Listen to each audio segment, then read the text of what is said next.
Radio city podcast च्या पलीकडे RJ प्रसन्न सोबत. नमस्कार मंडळी, च्या पलीकडे या पॉडकास्टमध्ये मी आरजे प्रसन्न तुमचं मनापासून स्वागत करतो. माझ्या मते इंस्टाग्राम वापरणारा आत्ता एक सुद्धा लिस्नर असा नसेल की ज्यांनी या व्यक्तिमत्वाला बघितलेलं नाही आहे, आणि ते व्यक्तिमत्व म्हणजे अथर्व सुदामे. अनेक विविध विषय घेऊन सणकून अपमान करणारा हा अथर्व सुदामे नेमका खरा आहे कसा, हे खरं तर आज आपण च्या पलीकडे या पॉडकास्टमध्ये जाणून घेणार आहोत. नमस्कार अथर्व, रेडिओ सिटीमध्ये खूप खूप स्वागत आहे. Yes, hello, thank you. जसा अथर्व त्याच्या व्हिडिओज मधनं बघायला मिळतो, खरा अथर्व सुदामे तसाच आहे की च्या पलीकडे पण काही आहे?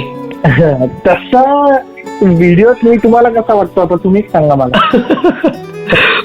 व्हिडिओ मध्ये विनोद करणारा, दुसरी गोष्ट म्हणजे प्रत्येक माणसामधली कुठली तरी अशी गोष्ट शोधणारा आणि त्याच्यावरती विनोद करणारा, असा अथर्व आहे असं आम्हाला वाटतं. बरोबर आहे. नाही, मी आता प्रत्येक माणसामधली शोधणारा कदाचित असीन, पण ते व्हिडिओ मी फक्त ते बोलून दाखवतो किंवा करतो, पण खऱ्या आयुष्यात मी असं काही करत नाही की कोणाला हे असं बोललोय किंवा उद्धटपणे बोललोय किंवा उलट बोललोय, असं नक्कीच नाही. मी फक्त ते ऑब्झर्व करतो आणि नंतर मग ते मला ते विनोदात नंतर रूपांतर करता येतं. त्यामुळे मला वाटतं की ऑब्झर्व करणारा आहे तो माणूस, पण असा बोलणारा तसं नाही. जनरल व्हिडिओ बघितल्यानंतर समोर येणारा माणूस पण विचारच करेल काय की अथर्व नेमका आपल्याबद्दल काय बोलेल ना, आपल्याला नेमकं कसं पाहिजे. बरोबर आहे. नक्कीच. पण जर अथर्व हे काम म्हणजे आता व्हिडिओ तू शूट करतोस, ते लोकांपर्यंत पोहोचतात, इंस्टाग्रामवरून सगळीकडे जातात, युट्यूबवरनं सगळीकडे जातात, हे काम तू आता सध्या करतोयस. पण हे जर तू नसता करत तर अथर्व सुदामे काय करत असला असता?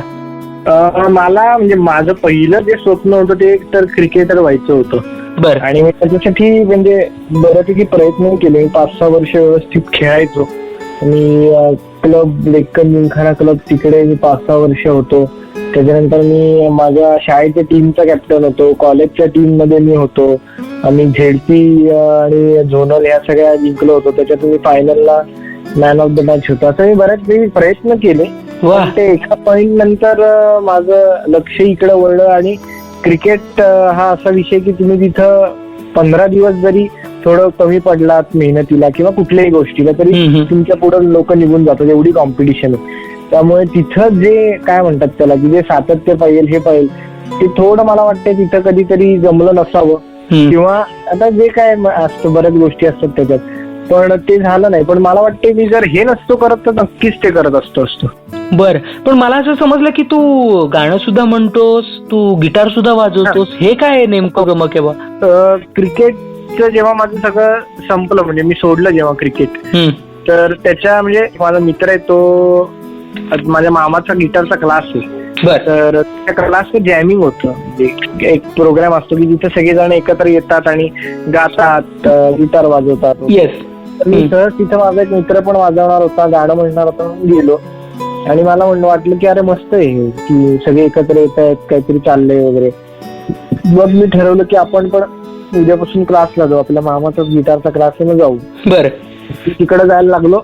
मग माझं लक्ष जास्त तिकडं वळलं. मग माझं थोडं क्रिकेट बाजूला राहिलं, मग तिकडे वळलं. मग मी हळूहळू गिटारचे कार्यक्रम म्हणजे कुठे हॉटेलमध्ये वाजव, इकडे वाजव. मग म्हणलं की अरे गिटार वाजवतोय आपण, पण गाणं म्हणलं तर आपण दोन्ही करू शकतो, मग कशाला हे तरी सोडायचं. मग मी गाणंही शिकलो थोडंफार. बरं. मी काय गायक नाही, गिटारिस्ट अजिबात, म्हणजे काहीच मला असं म्हणण्यासारखं अजिबात नाही, लेबल लावण्यासारखं अजिबात नाहीये. पण मी तेव्हा 2016 ते 2019-20 पर्यंत मी रेग्युलर हॉटेल, क्लब्स आणि प्रायव्हेट शोजला जाऊन गाणी म्हणायचो, गिटार वाजवायचो. करत जे काही तू भन्नाट विनोद करत असतोस किंवा पुण्याच्या बाबतीतल्या वेगवेगळ्या युनिक गोष्टी शोधत असतोस आणि सणकून अपमान म्हणतो आपण तो तू समोरच्याचा करत असतोस.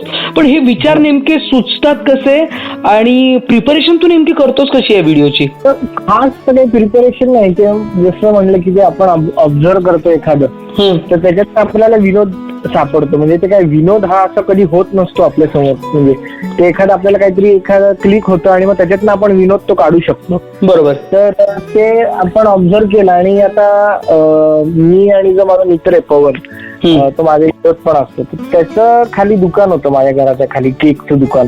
बर. तर आम्ही तो तेव्हा मला वाटते 19-20 वर्षाचा असेल, मी 17-18, 16-17 वर्षाचा असेल. आणि तेव्हापासून आम्ही ओळखतो एकमेकांना. त्यामुळे तोही तिथं बसून असायचा. मी कॉलेजला कधी गेलो नाही म्हणजे अटेंड कधी केलं नाही, कारण का माझं 2-3 वर्ष तर क्रिकेटच होतं सगळं. बरोबर. आणि त्यानंतर मला कधी इच्छा झाली नाही कॉलेजला जायची, त्यामुळे मी तिथंच असायचो खाली. सगळे मित्र एकत्र जमणार, मग काय एकत्र मित्र जमणार, टाइमपासच होतो, याच्या पलीकडे काय होत. त्यामुळे तिथं मी आणि तो खास करून आम्ही असे टाइमपास व्हिडिओ बनवायचो. पण तेव्हा कुठलं माध्यम नव्हतं. म्हणजे मी 2014-15 ची गोष्ट सांगतोय. कुठलं माध्यम मला तरी माहित नव्हतं. आणि युट्यूबवर टाकणं एवढं म्हणजे तेव्हा काही माहित नव्हतं की युट्यूबवर आपण टाकू त्या व्हिडिओ वगैरे. ते आम्ही आमच्या आनंदासाठी करायचो. तर मला वाटतं आमच्या त्या व्हिडिओ आता कुठे आहेत मला माहित नाही, पण त्या अशा 200-250 व्हिडिओ आम्ही तेव्हा केल्या होत्या, अशाच टाइमपास. आता काय विषय होते ते आम्हाला आठवणार पण नाही आता. पण त्या अशा आम्ही व्हिडिओ करायचो आणि आमच्यातच ठेवायचो. मित्रांच्या ग्रुपवर पाठव, इथं पाठव, एवढंच. व्हॉट्सअप तेव्हा नवीन आलेलं. तर मला वाटतं ते तिथपासून सुरुवात झाली. मग हळूहळू मी गिटार गाणंही करायला लागलो. मग त्याच्यातनं हे होत मी 2019 साली मला वाटतं फेब्रुवारीच्या महिन्यात मी पहिली व्हिडिओ टाकली. आणि मग तेव्हापासून म्हणजे तेव्हा रील्स हा प्रकार काही नव्हताच. म्हणजे तेव्हापासून चालू आहे आता. भारी भारी भारी. खूपच वेगळी जर्नी जी आहे ती तुझी 2019 पासून सुरू झाली. पण एक व्हिडिओ जो आम्ही तुझा बघत असतो तो तयार करण्यासाठी तुला वेळ किती लागतो अंदाजे? ते व्हिडिओवर असतं. पण साधारण आता व्हिडिओ शूट करायला आणि एडिट करायला फार नाही वेळ लागत, पण व्हिडिओचा विचार करायला खूप वेळ लागतो.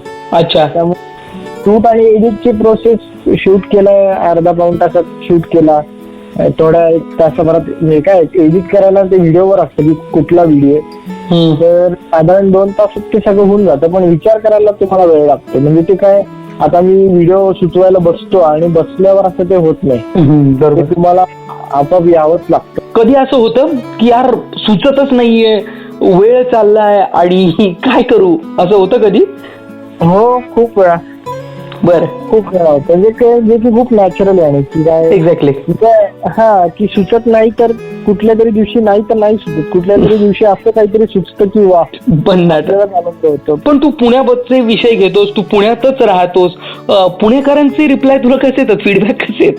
नाही, चांगलेच आहेत अर्थात. आता ते एवढं प्रेम मला मिळते म्हणल्यावर त्यांना आवडतं. आणि म्हणजे त्यांना असं नाही वाटत की बाबा हा पुणेकरांचा हा अपमान करतोय वगैरे. त्यांना आनंद होतो की अरे हे असंच बाप तू असंच छान वाटतं ते. आणि ते त्यांचं प्रेमच आहे. म्हणजे मला जेवढा पुण्यात जे प्रेम मिळतं ते मी सांगू शकणार नाही की काय प्रकारचं प्रेम मिळतं आणि काय प्रकारे लोक रिॲक्ट होतात मला पाहिल्यावर, भेटल्यावर. त्यामुळे सगळं जे क्रेडिट आहे ते प्रेम मिळण्याचं ते त्यांना आहे. एक्झॅक्टली. आणि पुण्यात येथे काय उणे ह्या म्हणीला पूर्ण करण्यासाठी तू सुद्धा पुण्यातला आहे ही सार्थक करणारी गोष्टच आहे, त्याशिवाय दुसरं काही म्हणता येणार नाही याला. तर रील पलीकडचा अथर्व सांगायचा असेल तर कसा असेल? रील पलीकडचा अथर्व सांगायचं झालं तर तुम्ही आता मला विनोद करताना बघत असाल किंवा हे करत असाल, पण मला वाटतं की रील पलीकडे जर केलं तर मी कॉन्स्टंटली असं एखाद्या कुठल्या तरी विचारतच असतो. त्यामुळे जर मला असं नॉर्मल येऊन कोण भेटलं तर त्यांना कदाचित म्हणजे बरेच लोक म्हणतात की अहो तुम्ही असं कसं काय. म्हणजे एक सांगायचं झालं तर परवा मध्ये एकदा अमित ठाकरे साहेब आणि आम्ही भेटलो होतो. तर ते 2-3 वेळा आमची भेट झाली. तर ते मला नेहमी हेच म्हणतात की मला खरा अथर्व दाखव, खरा अथर्व दाखव, रील मधला अथर्व आहे तो दाखव. पण तसं नाहीच. म्हणजे त्यांना नंतर कसं की अरे हा असा नाही, कसा होतो. म्हणजे त्यांचं असं म्हणणं होतं की तू रील मध्ये तर एवढा असतो आणि समोर आल्यावर काहीच बोलत नाही. आता एवढी व्यक्तीला आपल्याला काही सुचत नाही काय बोलायचं. त्याच्या उलट म्हणजे मी असं फार बोलणाऱ्यातला किंवा म्हणजे एखादं काय म्हणतात त्याला की एखादा माणूस भेटला आणि गप्पा सुरू झाल्या, गप्पा मारू शकतो मी, त्या विषयावर बोलू शकतो. पण उगीच आपलं काहीतरी बोलत राहिले असं मला थोडं कमी जमतं. किंवा मी पटकन ओपन अप होत नाही. एक्झॅक्टली. आता तुमच्या कॉलवर होतोय हीच मला मोठी गोष्ट वाटते का? हो. नाही, खूप चांगली. पण तुझ्याशी बोलून हे मात्र लक्षात आलं की जो सणकून अपमान करत असतो तो अथर्व मूळचा स्वभावाने तसा नाही. बरोबर आहे. नक्कीच. पण तू आम्हाला एवढं छान एंटरटेन करतोय, एक वेगळा मार्ग दाखवतोय, त्याबद्दल रेडिओ सिटीच्या लिसनर्सच्या वतीनं तुझे खूप खूप धन्यवाद. रेडिओ सिटी पॉडकास्ट च्या पलीकडे RJ प्रसन्न सोबत.